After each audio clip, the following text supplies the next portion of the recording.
네. 97년 12월부터 4개월간 350만 명이 참여했습니다. 350만 명이면요, 4집 중에 한 집은 그렇죠. 여기 참여했다는 거거든요. 이렇게 해서 모은 게 한 집당 65g씩 17돈 넘게 내갖고 225톤을 모았어요. 전체 그 550억 달러를 빌렸는데 그중에 한 10% 정도를 이렇게 우리가 금으로 모은 거거든요. 정말로 전 세계 토픽감이었죠. 그렇죠. 그렇죠. 외국 학자들을 요즘 만나면요. 요즘 우리 외환위기 사태 이후 제가 지금까지 들었던 사연 중에서도 가장 충격적인 이야기를 들려드리려고 합니다. 하버드 대학교 경제학과 석좌 교수이자 노벨 경제학상 최종 후보에 오른 마이클 스탠포드 교수가 직접 보내온 사연인데요. 그가 30년간 철저히 감춰온 한국에 대한 비밀. 나는 한국을 증오했다. 하지만 지금은 무척 사랑한다. 경제학적으로 그리고 인류학적으로. 평범한 한국인 청년이 내 고정관념을 완전히 박살내주었다. 라고요. 지금부터 마이클 교수의 고백을 들어보시죠. 저는 하버드 대학교 경제학과 석좌 교수 마이클 스탠포드입니다. 미국 동부의 명문가 출신으로 저의 할아버지는 월스트리트의 전설적인 투자자였고 아버지는 예일 대학교 총장을 지냈습니다. 저는 어릴 때부터 엘리트 코스를 밟으며 성장했고 30대 초반에 하버드 최연소 정교수가 되었습니다. 제 전공은 국제경제학과 동아시아 경제 분석이었습니다. 솔직히 말씀드리겠습니다. 저는 30년 가까이 한국을 연구해왔지만 한국을 좋아하지 않았습니다. 아니, 정확히 말하자면 증오에 가까웠습니다. 왜냐하면 제가 평생 믿어왔던 서구 경제학. 이론으로는 설명할 수 없는 기적 같은 성장을 이루어낸 나라였기 때문입니다. 제 박사 논문은 한국 경제의 붕괴 시점 예측이었습니다. 1980년대 후반, 저는 한국 경제가 10년 안에 반드시 붕괴할 것이라고 장담했습니다. 그런데 한국은 제 예측을 비웃기라도 하듯 계속해서 성장했고 저는 학계에서 웃음거리가 될 뻔했습니다. 1997년 아시아 금융위기 때 저는 내심 기뻤습니다. 드디어 내 이론이 맞았다고 생각했으니까요. CNN에 출연해 한국은 이제 끝났다고 단언했습니다. 그런데 그 후 일어난 일은 정말 믿기 힘들었습니다. 한국 국민들이 자발적으로 금 모으기 운동을 시작했고 IMF 차관을 3년이나 앞당겨 상환하는 놀라운 일이 벌어졌습니다. 이건 제 경제학 이론으로는 설명할 수 없는 현상이었습니다. 그 후에도 2008년 글로벌 금융위기, 2020년 코로나 위기. 매번 저는 이번엔 한국이 무너질 것이라고 예측했지만 한국은 오히려 위기 속에서 더 강하게 성장했습니다. 주요 선진국들이 마이너스 성장을 할 때도 한국은 플러스 성장을 이어갔습니다. 제 학문적 자존심을 완전히 짓밟는 일이었습니다. 더 괴로웠던 것은 제 주변의 학자들이 점점 스탠포드, 너는 한국에 대해 편향된 시각을 가지고 있어라고 비판하기 시작했다는 점입니다. 저는 필사적으로 한국의 약점을 찾아내려 했습니다. 고령화 문제, 출산율 저하, 청년 실업. 이런 문제들을 집중적으로 분석하며 결국 한국은 무너질 것이라고 주장했습니다. 그러던 2021년 겨울, 제 연구실 문을 두드린 한 청년이 있었습니다. 키가 크지도 않고 특별히 잘생기지도 않은 평범한 동양인 청년이었죠. 그가 자신을 소개했습니다. 안녕하세요, 교수님. 저는 서울대학교에서 온 교환학생 김태우라고 합니다. 그 순간 저는 모르게 얼굴을 찌푸렸습니다. 또 한국인이라니. 저는 그동안 한국인 학생들을 의도적으로 제 수업에서 멀리했습니다. 그들의 성실함과 예리한 질문이 불편했기 때문입니다. 그런데 이 청년은 달랐습니다. 그의 첫마디가 저를 충격에 빠뜨렸으니까요. 교수님, 교수님의 한국 경제 붕괴론을 읽었습니다. 정말 탁월한 분석이었습니다. 하지만 교수님이 놓치신 부분이 있습니다. 보통 학생들은 교수 앞에서 이런 식으로 말하지 않습니다. 특히 아시아 학생들은요. 그런데 이 청년은 당당했습니다. 저는 호기심이 생겼습니다. 안 깨나. 내가 뭘 놓쳤는지 한번 들어볼까? 그렇게 김태우와의 첫 만남이 시작되었고, 그것이 제 인생을 완전히 바꿔놓은 시작점이 될 줄은 그때는 몰랐습니다. 김태우는 제가 평생 만난 학생 중 가장 독특한 학생이었습니다. 그는 서울 변두리의 평범한 가정에서 자랐다고 했습니다. 특별한 백그라운드가 있는 것도 아니었습니다. 그런데 그의 사고방식은 달랐습니다. 교수님, 서양 경제학은 개인주의에 기반하고 있습니다. 하지만 한국은 다릅니다. 우리는 우리라는 개념으로 움직이는 사회입니다. 저는 비웃었습니다. 그건 단지 집단주의적 후진성을 미화한 것에 불과해. 결국 개인의 자유와 창의성이 발전의 원동력이야. 그러자 태우는 침착하게 대답했습니다. 그렇다면 교수님, 왜 삼성, 현대, LG 같은 한국 기업들이 미국의 많은 기업들을 제치고 세계 시장을 석권하고 있는지 설명해 주실 수 있을까요? 특히 반도체, 조선, 배터리 분야에서요. 저는 순간 말문이 막혔습니다. 그의 질문은 날카로웠고 제가 회피해온 지점을 정확히 찌르고 있었습니다. 태우는 계속해서 도전장을 내밀었습니다. 교수님의 수업을 듣고 싶습니다. 그리고 매주 한 번씩 교수님과 토론하고 싶습니다. 한국 경제가 왜 무너지지 않는지 그 비결을 함께 연구했으면 합니다. 보통 같았으면 거절했을 테지만 그의 자신감 넘치는 눈빛에 저도 모르게 그래, 한번 해보자라고 대답했습니다. 그렇게 우리의 주간 토론이 시작되었습니다. 처음에는 제가 우위를 점했습니다. 수십 년간 쌓아온 지식과 이론으로 그의 주장을 논파했습니다. 그런데 놀라운 일이 벌어졌습니다. 태우는 결코 물러서지 않았습니다. 매주 더 많은 자료와 새로운 시각을 가지고 왔습니다. 교수님, 한국의 경제 성장은 단순한 숫자 이상의 의미가 있습니다. 그것은 우리 민족의 정신과 문화에 깊이 뿌리내리고 있습니다. 그는 한국의 교육열, 한과 정의 개념, 빨리빨리 문화, 위기 속에서 하나로 뭉치는 국민성 등을 설명했습니다. 처음에는 이런 문화적 요소들이 경제 발전과 무슨 상관이 있냐며 무시했습니다. 그러던 어느 날 태우가 저에게 충격적인 제안을 했습니다. 교수님, 한국에 직접 가보셨나요? 아니, 갈 필요도 없어. 데이터만으로도 충분히 분석할 수 있어. 그렇다면 한번 가보시는 게 어떨까요? 제가 가이드가 되어드리겠습니다. 봄 방학 때 일주일만 시간을 내주세요. 만약 교수님이 생각을 바꾸지 않으신다면 저는 더 이상 교수님을 귀찮게 하지 않겠습니다. 저는 잠시 고민했습니다. 사실 평생 동아시아 경제를 연구하면서도 한국에는 한 번도 가본 적이 없었습니다. 항상 데이터와 논문만으로 판단해왔죠. 그의 도전이 저를 자극했고 결국 수락했습니다. 좋아, 태우. 한번 가보지. 하지만 내 생각이 바뀌진 않을 거야. 그때만 해도 저는 몰랐습니다. 그 여행이 제 인생의 모든 것을 바꿔놓을 거라는 사실을요. 2022년 4월, 저는 생애 처음으로 한국 땅을 밟았습니다. 인천국제공항에 도착했을 때 첫 인상은 깨끗하고 효율적이다였습니다. 미국의 JFK나 유럽의 히드로 공항과는 차원이 달랐습니다. 모든 것이 체계적으로 움직이고 있었습니다. 태우가 저를 맞이했고 우리는 바로 서울로 향했습니다. KTX를 타고 가는 길, 창밖으로 보이는 풍경이 제 예상과 달랐습니다. 저는 한국을 여전히 발전도상국 수준으로 생각하고 있었는데 눈앞에 펼쳐진 것은 첨단 도시 경관이었습니다. 저기 보이는 게 다 아파트인가? 저는 물었습니다. 네, 교수님.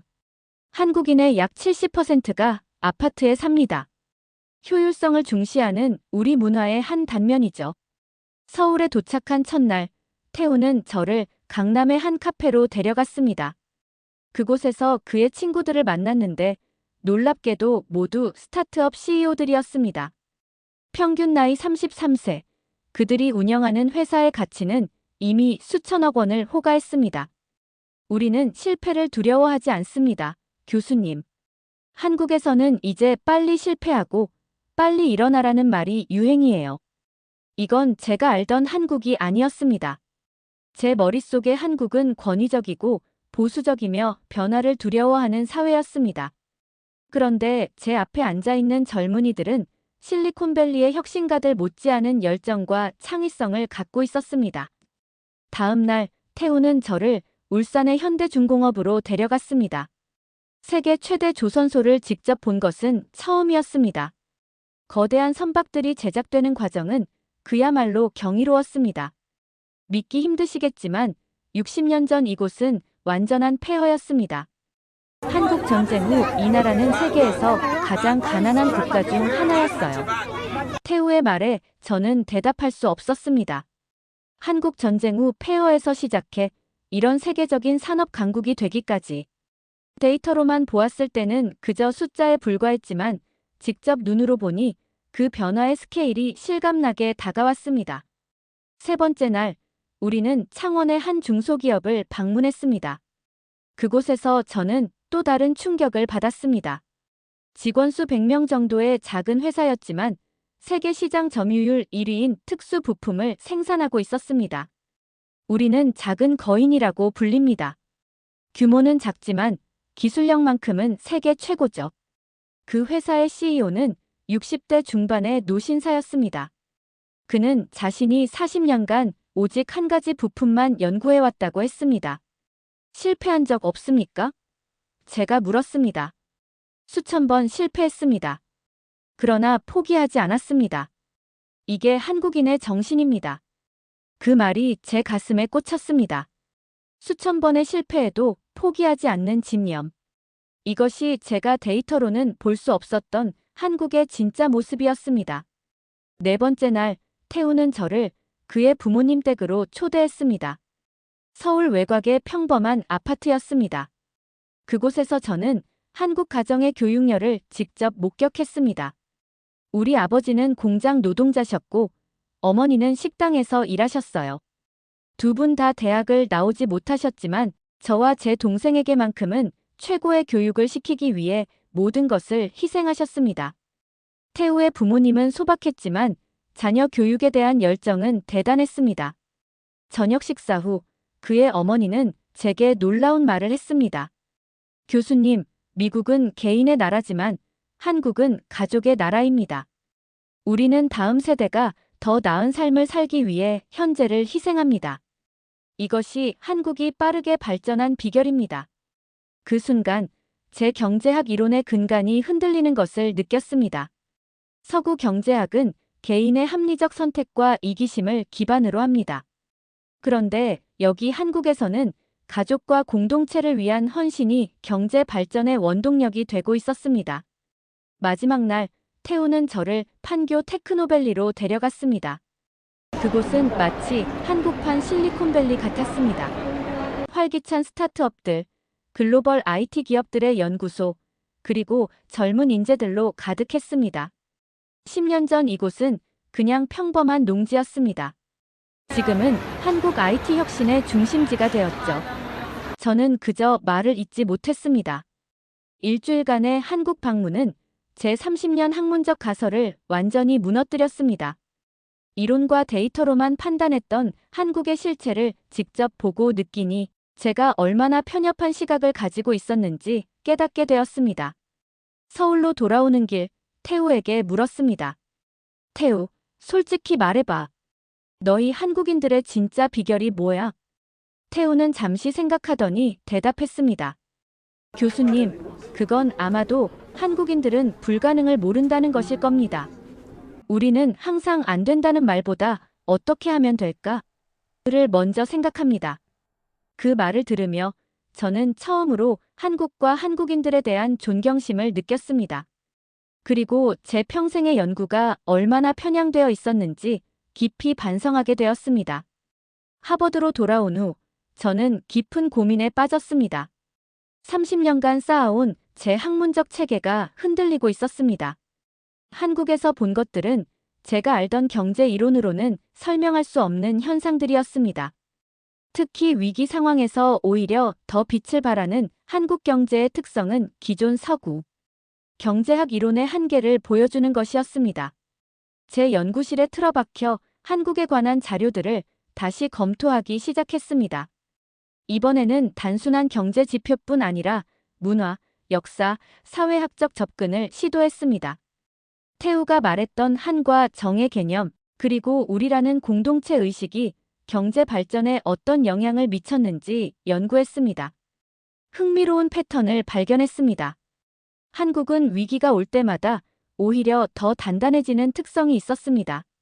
1997년 IMF 외환위기 때 금 모으기 운동, 2008년 금융위기 때 수출 다변화, 2020년 코로나 위기 때 K방역.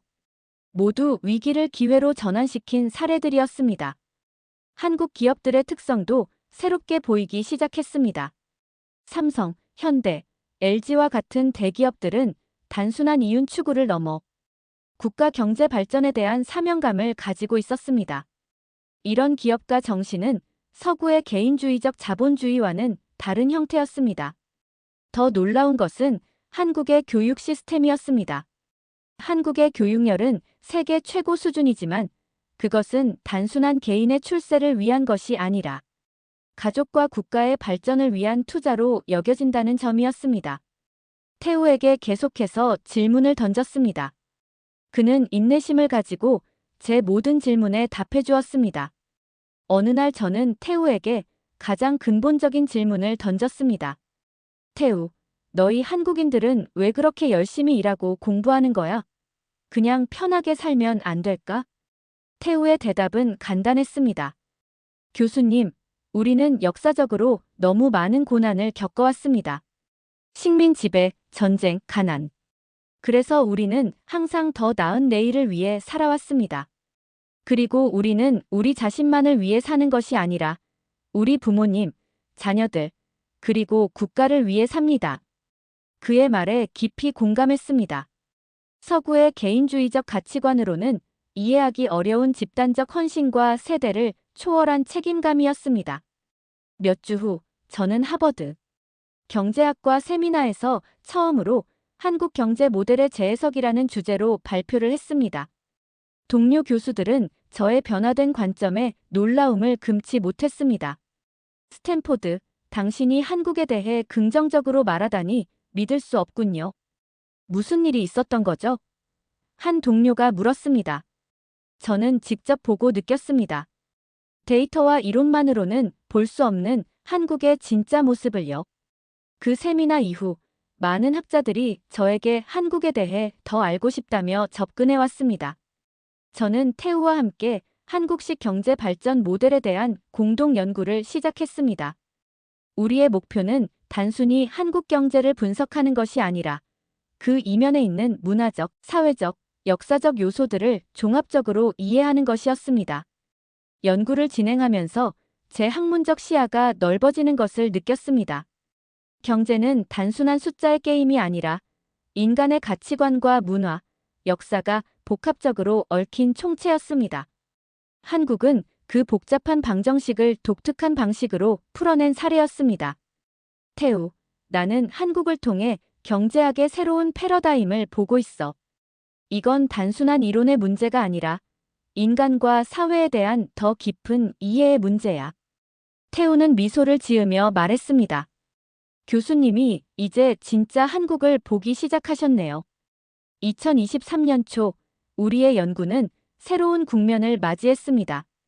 저는 태우와 함께 한국형 경제 발전, 모델 위기를 기회로 전환하는 메커니즘이라는 제목의 논문을 준비하고 있었습니다. 이 과정에서 저는 태우의 가족 이야기에 더 깊은 관심을 갖게 되었습니다.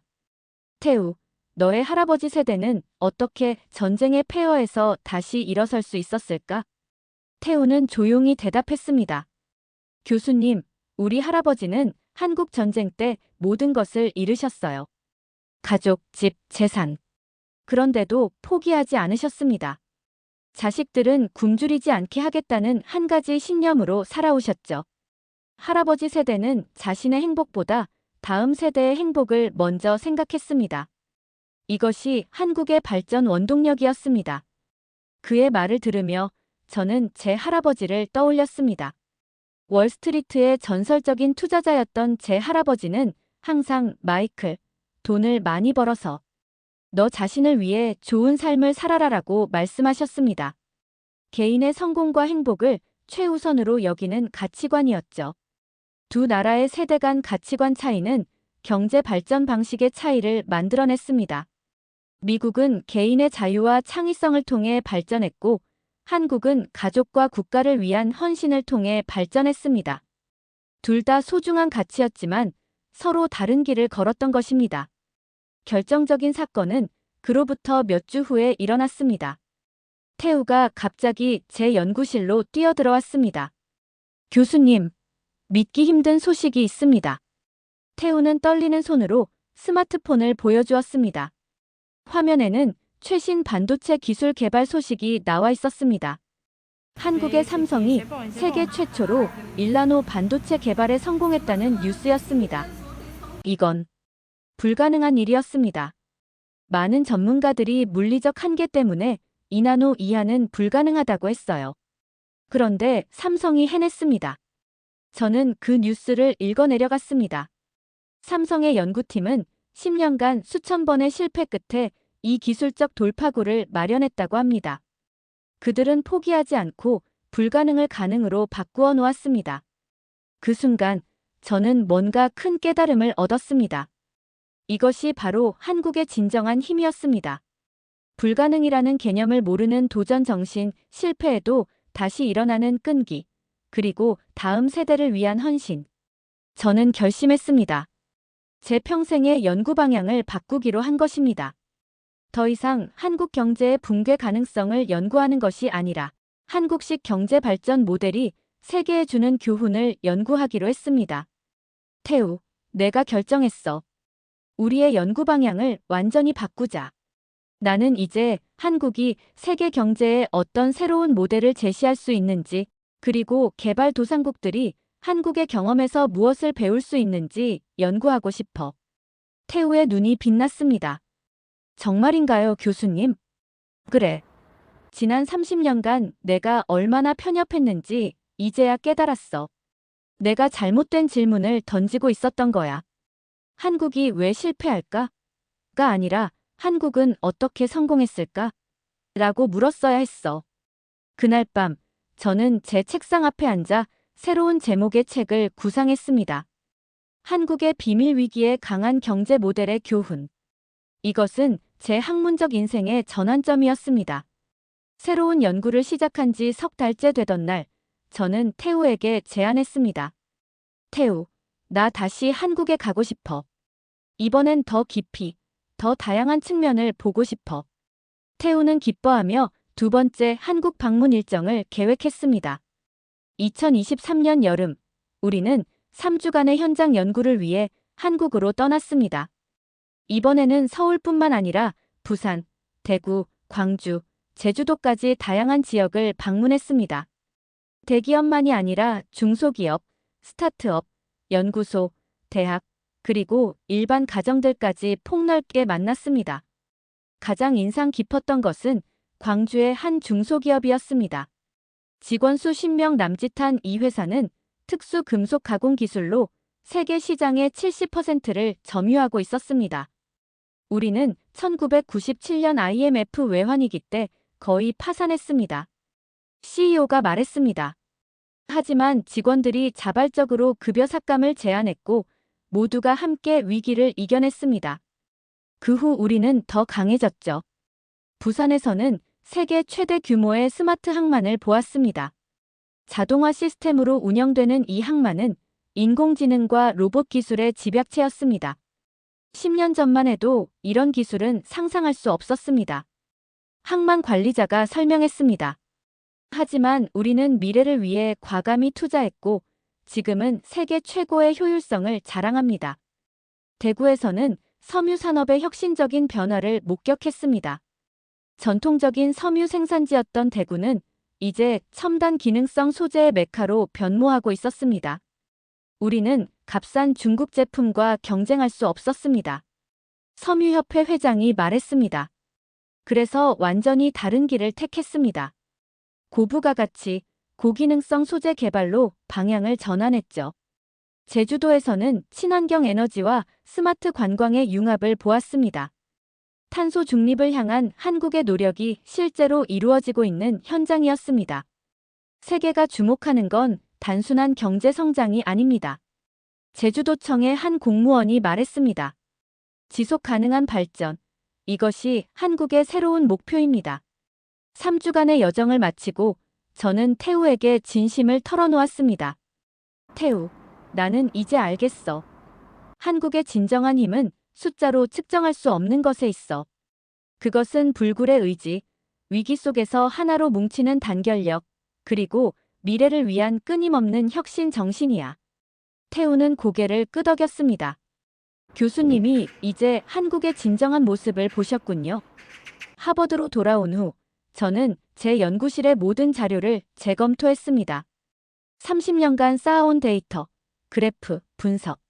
모두 한국을 객관적으로 보지 못했던 편향된 시각의 산물이었습니다. 새로운 시각으로 바라보니 같은 데이터에서도 전혀 다른 이야기가 보였습니다. 한국 경제의 성장은 단순한 수치적 성공이 아니라 인간의 의지와 문화적 가치가 만들어낸 경이로운 여정이었습니다. 2023년 가을, 저는 하버드 경영대학원에서 한국식 경영 위기를 기회로 바꾸는 리더십이라는 특별 강좌를 개설했습니다. 놀랍게도 첫 강의부터 강의실이 만석이었습니다. 미국, 유럽, 아프리카, 남미 등 전 세계에서 온 학생들이 한국의 비결을 배우고 싶어 했습니다. 첫 강의 날, 저는 학생들에게 솔직하게 말했습니다.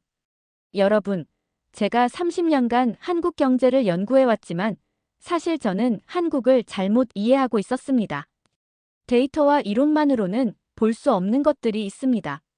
한국은 우리에게 기존 경제학 이론의 한계를 넘어서는 새로운 패러다임을 제시하고 있습니다.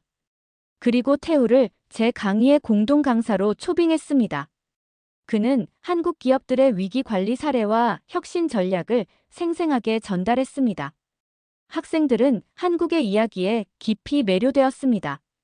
학기가 끝날 무렵 한 아프리카 출신 학생이 다가와 말했습니다. 교수님, 저는 르완다에서 왔습니다. 우리나라도 한국처럼 전쟁과 가난의 역사가 있습니다. 한국이 어떻게 그런 역경을 극복했는지 배우고 싶어 이 강의를 택했습니다. 이제 저는 우리나라로 돌아가 한국의 교훈을 적용하고 싶습니다. 그 말을 들으며 저는 깊은 감동을 느꼈습니다. 한국의 경험이 다른 나라들에게 희망과 영감을 줄 수 있다는 사실을 새삼 깨달았습니다. 태우에게 말했습니다. 태우, 내가 내 연구실 문을 두드리지 않았다면 난 영원히 한국의 진정한 모습을 보지 못했을 거야. 너는 내 인생을 바꾸었어. 태우는 미소 지었습니다. 교수님, 저는 그저 한국의 진실을 보여드렸을 뿐입니다. 교수님이 그것을 받아들이고 새롭게 바라보신 것은 교수님의 학자적 양심 덕분입니다. 그날 밤, 저는 제 인생의 가장 중요한 결정을 내렸습니다. 한국에 대한 새로운 책을 쓰기로 한 것입니다. 이 책은 단순한 경제 분석서가 아니라 한국의 정신과 문화, 그리고 불굴의 의지를 세계에 알리는 책이 될 것입니다. 2024년 초, 제 책 한국의 기적 불가능을 가능으로 바꾸는 나라가 출간되었습니다. 이 책은 제가 30년간 쌓아온 데이터와 분석에 더해 직접 보고 느낀 한국의 생생한 모습을 담고 있었습니다. 책은 출간 즉시 뜨거운 반응을 얻었습니다. 뉴욕타임스, 월스트리트 저널, 이코노미스트 등 주요 언론에서 호평을 받았고 아마존 경제서 부문 베스트셀러 1위에 올랐습니다. 스탠포드 교수의 놀라운 전환. 한국 경제에 대한 기존 시각을 완전히 뒤집다 월스트리트 저널. 경제학자의 편견을 깨고 발견한 한국의 진짜 힘 뉴욕타임스. 한국에서의 반응은 더욱 뜨거웠습니다. 많은 한국 언론이 미국 최고 경제학자가 인정한 한국의 저력이라는 제목으로 제 책을 소개했습니다. 한국의 대통령까지 SNS에 제 책을 언급하며 세계가 이제 한국의 진가를 알아보기 시작했다고 말했습니다. 책 출간 후 저는 전 세계를 돌며 강연 투어를 시작했습니다. 뉴욕, 런던, 파리, 베를린, 도쿄, 싱가포르. 그리고 마지막 행선지는 서울이었습니다.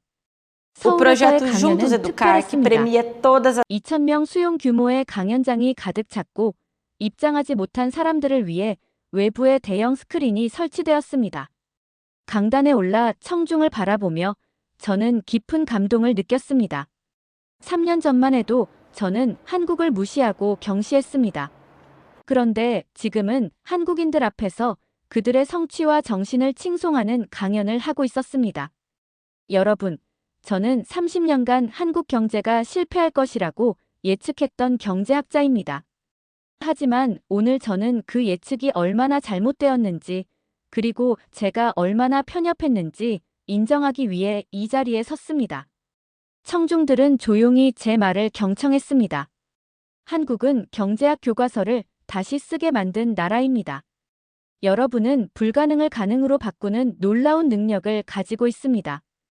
위기가 올 때마다 더 강해지는 특별한 회복력을 갖고 있습니다. 강연 중간에 한 노신사가 질문을 위해 마이크 앞에 섰습니다. 그는 80대로 보였습니다. 저는 한국 전쟁을 겪었고 이 나라가 폐허에서 일어나는 모든 과정을 지켜봤습니다. 교수님, 외국인의 시각에서 볼 때 한국의 발전을 가능하게 한 가장 중요한 요소는 무엇이라고 생각하십니까? 제가 대답했습니다. 그것은 아마도 포기하지 않는 의지일 겁니다. 여러분은 불가능하다는 말을 받아들이지 않습니다. 계속해서 도전하고 실패해도 다시 일어납니다. 그리고 개인의 성공보다 공동체와 다음 세대의 행복을 더 중요시합니다. 이것이 서구 경제학이 간과했던 한국만의 독특한 강점입니다. 그 노신사의 눈에 눈물이 고였습니다. 감사합니다. 우리 세대의 희생이 헛되지 않았다는 것을 확인받은 것 같습니다. 강연 후 태우가 저에게 특별한 소식을 전했습니다. 한국 정부가 저에게 한국 경제 발전에 대한 공로를 인정하여 명예시민권을 수여하기로 했다는 것입니다. 교수님, 이건 정말 드문 일입니다. 외국인에게 이런 명예를 수여하는 경우가 거의 없어요. 저는 깊은 감동을 받았습니다. 한때 한국 경제의 실패를 예측했던 제가 이제는 한국 경제의 성공을 세계에 알리는 대사가 되었습니다. 서울에서의 마지막 날, 태우의 가족이 저를 집으로 초대했습니다. 그의 부모님, 조부모님, 그리고 친척들까지 모두 모인 자리였습니다. 태우의 할아버지가 제게 다가와 손을 꼭 잡았습니다. 교수님, 우리 손자가 당신을 많이 존경한다고 들었습니다. 당신이 우리나라를 이해해 주시고 세계에 알려주셔서 감사합니다. 그 말에 제 눈시울이 뜨거워졌습니다. 아닙니다. 제가 감사드려야 합니다. 태우와 한국이 제 인생과 학문적 시각을 완전히 바꿔놓았으니까요. 저녁 식사 자리에서 태우의 아버지가 한국 전통주인 막걸리를 따라주었습니다. 우리는 함께 잔을 들었습니다. 교수님, 우리는 이제 가족입니다. 언제든지 한국에 오시면 이곳이 당신의 집입니다. 그 말에 깊은 감동을 받았습니다. 학자로서 평생 객관성과 거리두기를 강조해왔던 저였지만 이제는 제가 연구하는 대상과 정서적으로 연결되어 있음을 느꼈습니다. 그것은 학문적 객관성을 해치는 것이 아니라 오히려 더 깊은 이해로 이끄는 길이었습니다. 미국으로 돌아가기 전날 밤, 저는 서울의 한 고층 빌딩 옥상에서 도시의 야경을 바라보았습니다. 수많은 불빛들이 반짝이는 모습이 마치 별처럼 보였습니다. 60년 전, 이곳은 전쟁의 폐허였습니다. 그런데 지금은 세계에서 가장 혁신적이고 역동적인 도시 중 하나가 되었습니다. 이것은 단순한 경제적 성취를 넘어선 인간 정신의 승리였습니다. 태우가 옆에 와서 섰습니다. 교수님, 무슨 생각을 하고 계세요? 태우, 나는 이제 알겠어. 경제학은 결국 인간에 관한 학문이야. 숫자와 그래프가 아니라 인간의 의지와 꿈, 그리고 협력이 경제를 움직이는 진짜 원동력이야. 한국은 그것을 보여주는 완벽한 사례야. 태우는 미소를 지었습니다. 교수님이 처음 저를 만났을 때 한국은 결국 실패할 것이라고 하셨죠. 지금은 어떻게 생각하세요? 저는 깊이 숨을 들이마셨다가 내쉬었습니다. 한국은 결코 실패하지 않을 거야. 왜냐하면 한국인들은 실패라는 개념 자체를 모르니까. 위기가 올수록 더 강해지고 불가능한 도전일수록 더 열정을 보이는 민족. 이런 정신을 가진 나라는 멈추지 않아. 서울의 밤하늘 아래 저는 제 인생의 새로운 장이 시작되었음을 느꼈습니다. 저는 이제 단순한 경제학자가 아니라 두 문화 사이의 다리가 되어 세계가 한국으로부터 배울 수 있는 교훈들을 전하는 메신저가 되기로 했습니다. 태우, 고마워. 내가 아니었다면 나는 영원히 진실을 보지 못했을 거야. 태우는 고개를 저었습니다. 아닙니다, 교수님. 당신의 열린 마음이 진실을 보게 해준 겁니다. 그리고 이제 당신은 그 진실을 세계와 나눌 준비가 되었습니다. 하버드로 돌아온 후 저는 한국학연구센터를 설립했습니다. 이 센터의 목표는 한국의 경제적, 문화적, 사회적 혁신을 연구하고 그 교훈을 전 세계와 나누는 것입니다. 그리고 첫 번째 연구 프로젝트의 제목은 불가능을 가능으로 한국의 회복력과 혁신 정신이었습니다. 이제 저는 매년 한국을 방문합니다. 그리고 제 학생들에게도 반드시 한국을 방문하라고 권합니다. 데이터만으로는 볼 수 없는 것들이 있다는 교훈을 전하기 위해서입니다. 저는 이제 확신합니다. 한국은 21세기의 새로운 모델을 제시하고 있습니다. 위기에 강하고 빠르게 적응하며 끊임없이 혁신하는 경제. 이것이 미래의 경쟁력입니다. 그리고 저는 이제 자랑스럽게 말할 수 있습니다. 나는 한때 한국을 의심했던 사람이었다. 그러나 이제 나는 한국의 가능성을 믿는 사람이 되었다. 여러분, 오늘 마이클 스탠포드 교수의 놀라운 이야기 어떠셨나요? 30년간 한국 경제의 붕괴를 예측했던 하버드 석좌 교수가 어떻게 180도 생각을 바꾸게 되었는지 그 감동적인 여정을 들어보셨습니다. 하나의 만남이 인생을 바꾸고 편견이 깨지는 순간 새로운 세계가 열린다는 것. 정말 가슴 뭉클한 이야기였습니다. 사실 저희 채널은 이렇게 세계 각국의 저명한 인사들이 한국에 대해 가졌던 생각이 어떻게 바뀌었는지 그들의 진솔한 이야기를 전해드리고 있습니다. 여러분의 많은 시청과 댓글, 구독, 좋아요 덕분에 저희 채널이 성장할 수 있었습니다. 앞으로도 더 감동적이고 자부심 넘치는 한국 이야기를 발굴해 전해드리겠습니다. 오늘도 끝까지 시청해주셔서 진심으로 감사드립니다. 구독과 좋아요, 알림 설정 꼭 부탁드립니다. 다음 이야기에서 다시 만나요.